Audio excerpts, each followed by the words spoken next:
говорит пока. Пора.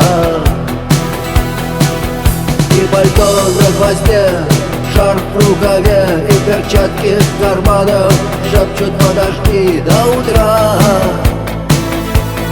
До утра. Но странный звук зовет дорогу. Может, сердце, может, стук петь.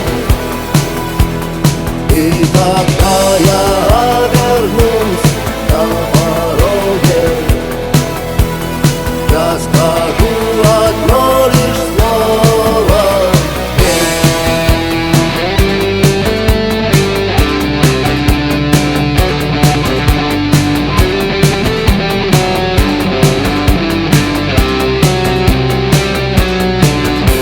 опять на вокзал, и опять к поездам,